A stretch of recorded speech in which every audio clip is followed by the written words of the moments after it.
Much like Arnold once said, we're going to pump you up right now. Joining us with tips on how to build up your chest muscles, we have personal trainer Ryan Woods, Tyler Pratt, Enfuse Fitness, Enfield, Connecticut.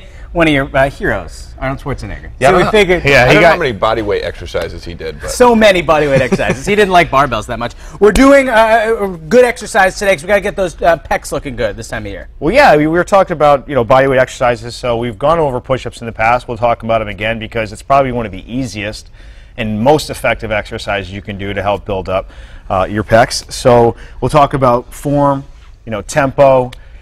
It's actually kind of a whole body exercise when you do it properly because you're engaging your abdominals, you're engaging your glutes, you're making sure that all the bodies globally are kind of working together to get you through the movement properly. So Ty's going to get down into a push-up position now. Go down, Tyler. We typically don't ever advise dropping to your knees, okay? And that a lot of people do that as the modifier. Yes. Like that. So we would rather actually put something underneath his hands and bring him up, put him on a table to make it so it's like an incline press. Yes. So like an incline.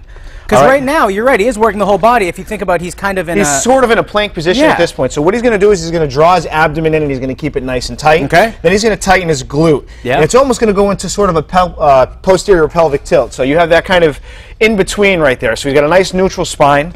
Then what he does is he's going to separate his hands on the floor.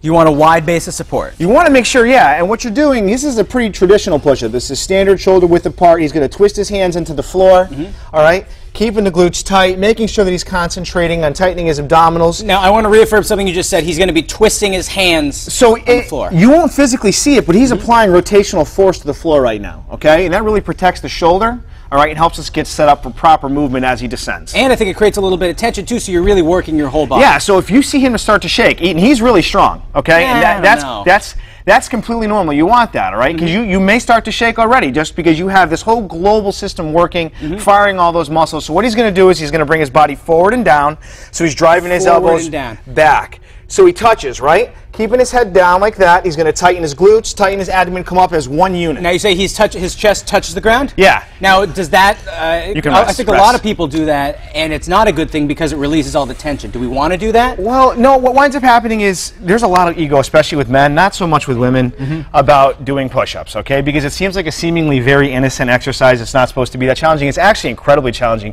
And even for really strong coaches, they're really challenging to do properly. You want to go through a full range of motion, get your chest to the ground, make sure that you're feeling it through your abdominals, through your glutes, all the way through the whole body. You're pressing, twisting, you're getting the whole body activated as you're going through the movement. I see some apps out there. It's like 100 push-up a day app, something like that.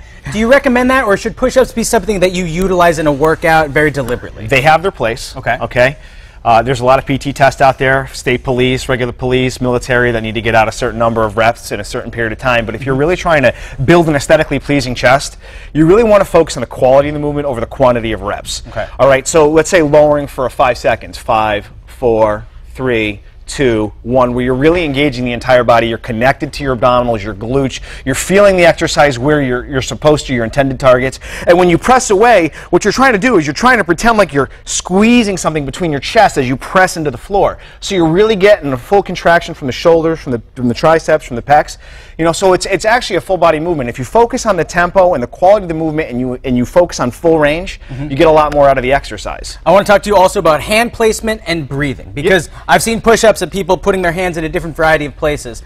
Also, I don't necessarily know how to breathe. Which part of the push-up do you breathe on? Okay, so what you're going to do is you're going to exhale forcefully as you press yourself away from the floor. That's considered the concentric motion. The eccentric motion is when you inhale.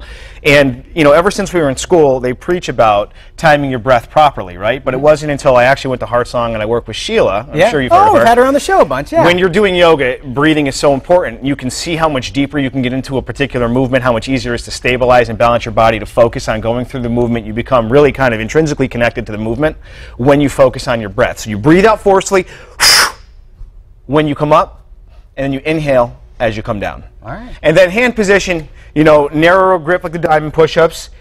Tend to focus a little bit more on the triceps, but again, still works the pecs.